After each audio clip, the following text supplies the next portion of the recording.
So hello and नमस्ते साथीहरु, हजुरलाई स्वागत छ आजको मेरो एसपीटी ब्लगमा। आज चाहिँ हामी झाडु पोछा गरिसकेर अब नास्ता बनाउनतिर लागेको साथीहरु। नास्ता के छ भन्दाखेरि नास्ता अन्डा बनाउन लाग्दैछु मैले चाहिँ। हजुरले चाहिँ कस्तो तरिकाले बनाउनुहुन्छ र म चाहिँ यस्तै तरिकाले बनाउँछु साथीहरु। म चाहिँ पहिले नै मसलाहरु सबै चीज हाल्दिन्छु अनि पहिला चाहिँ राजालाई मैले बनाइसक्दिएको थिएँ। त्यसमा चाहिँ प्याज टमाटर हाल्दिए। यसमा चाहिँ म त्यस्तो केही खाँदैन नि त साथीहरु, त्यही भएर चाहिँ म हालेन, सादै बनाए।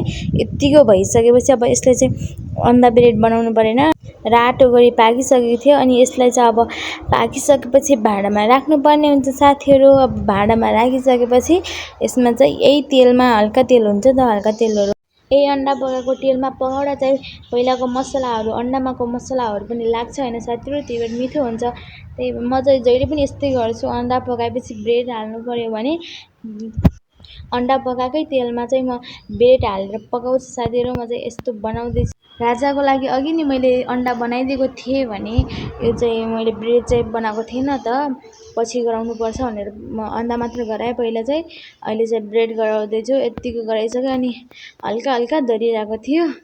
ग्यास अलि धेरै भइसक्यो, त्यही भएर चाहिँ हल्का हल्का दरिरहेको, त्यही पनि मिठो थियो। राजाले चाहिँ मिठो मानेर खानुभएको थियो अनि मिठो छ भन्दै हुनुहुन्थ्यो।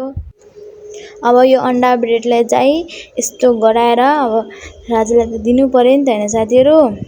दुईजनाको लागि नै बनाए हैन मैले चाहिँ। यतिको बनाइसकेपछि तर खाँदा यति मिठो भएको थियो। देख्दा त मिठो छ हैन साथीहरु, खाँदा झन् मिठो थियो।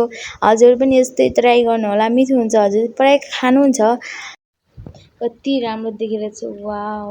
अनि राजा आउनुभयो, मैले चाहिँ राजालाई पनि दिएँ, मैले पनि खाएँ। राम्रो छ, मिठो छ। यस्तो बनाएर खाऊ है मलाई बिहान बिहान भन्दै हुनुहुन्थ्यो।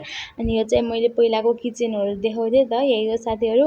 मैले चाहिँ चुल्हाहरु झिकेर फालिसकेको अनि यो चाहिँ अब डेकोरेसन गर्नु पर्यो त। यसलाई पनि हामीले चाहिँ यसमा सब्जीहरु लाउने, यस्तो यताउति गर्ने भनेर प्लान गरिरहेको छ साथीहरु।